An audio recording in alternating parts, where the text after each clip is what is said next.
One lifetime span of a person, a human being, which is dedicated to study, to shaping up the outlook, ideology, personality. No more, no less. Usually it takes from 15 to 20 years. What it includes? It includes influencing, or by various methods, infiltration, propaganda methods, direct contacts, doesn't really matter. I will describe them later. Of various areas where public opinion is formulated or shaped. Religion, educational system, social life, administration, law enforcement system, military, of course, and labor and employer relations, economy. Okay? 5 areas. I will not write them down because we will not have enough space. Sometimes when I describe all the methods, students ask me question, are you sure this is the result of the Soviet influence? Not necessarily. You see, the tactic of subversion, about which I'm talking, is similar to the martial art, the Japanese martial art.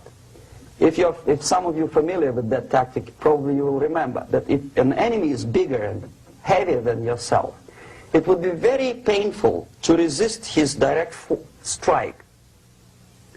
If a heavier person wants to strike me in the face, it would be very naive and counterproductive to stop his blow.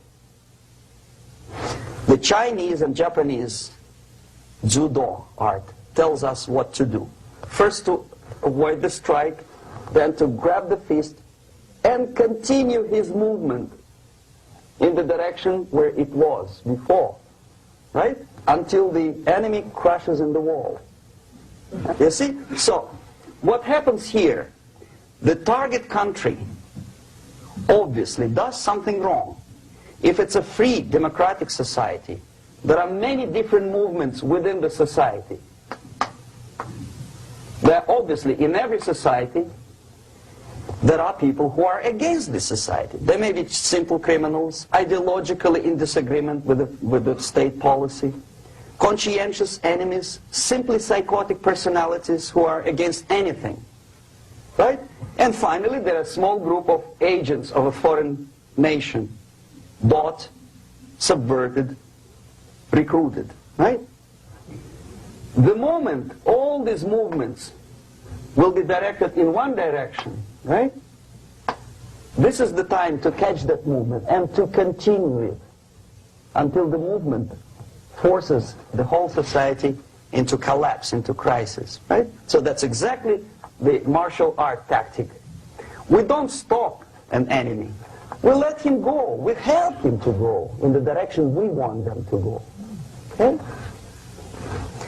So, on the stage of demoralization, obviously there are tendencies in each society, in each country, which are going to opposite direction from the basic moral values and principles. To take advantage of these movements, to capitalize on them, is the main purpose of the originator of subversion.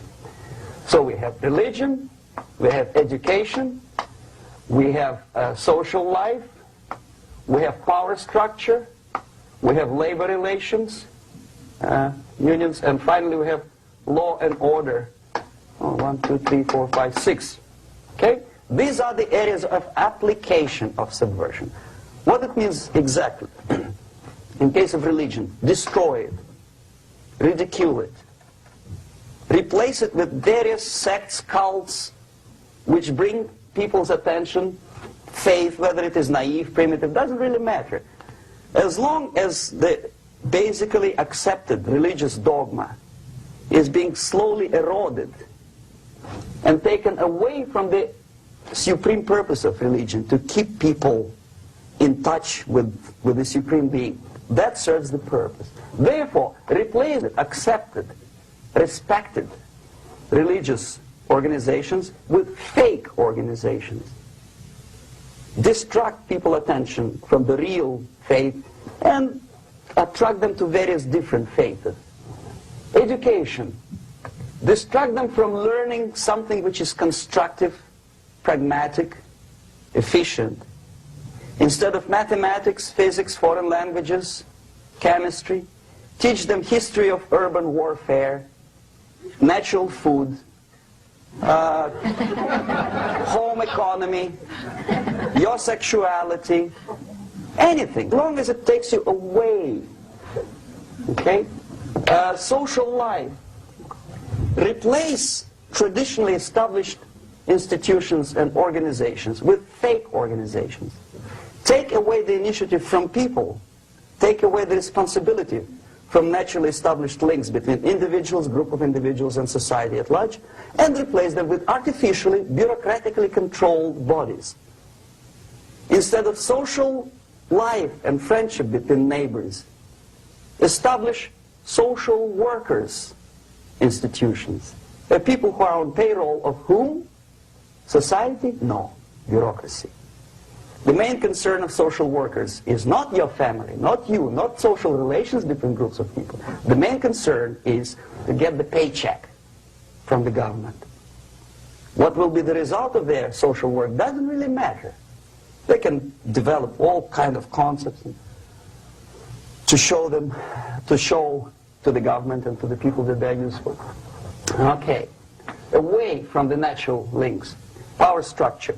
Okay, the natural bodies of administration, which are traditionally either elected by people at large or appointed by elected leaders of society, are being actively substituted by artificial bodies. The bodies of people, groups of people, whom nobody elected. Never. As a matter of fact, most of the people don't like them at all, and yet they exist. One of such group is media. Who elected them? How come they have so much power? Almost monopolistic power on your mind. They can rape your mind. But who elected them? How come they have a nerve to decide what is good and what is bad for the elected by you, president, and his administration? Who the hell are they? Spiro Agnew, who was hated by the liberal left, called them a bunch of enfeebled snobs. And that's exactly what they are. They think they know. They don't. The level of mediocrity. In a big establishment like New York Times, Los Angeles Times, major television network, you don't have to be excellent journalist. You have to be exactly a mediocre journalist. That's easier to survive. There's no competition anymore. You have your good, nice income, $100,000 a year. That's it. Whether you're better or worse doesn't really matter anymore. As soon as you're smiling to the camera and do your job. That's it. No more competition. Power structure slowly is eroded by the bodies and groups of people who do not have neither qualification nor the will of people to keep them in power, and yet they do have power. Okay. Together with that, there is another process. Law enforcement, law and order organization and structure is being eroded. For the last 20, 25 years, if you see old movies and new movies, you can see that in new movies, a policeman, an officer of the United States Army looks dumb, angry, psychotic, paranoid. A criminal looks nice, kind of, well, he smokes hash and shoots the whatever drug, but basically he's a nice human being. He's creative. And he's unproductive only because society oppresses him. Whereby a general of Pentagon is always, by definition, a war maniac. A policeman is a pig, rude policeman. He abuses his power. You know? A generalization like that. The hatred, the mistrust to the people who are supposed to protect you and enforce law and order. Moral relativity. The Angelo Buono process lasted 2 years in Los Angeles.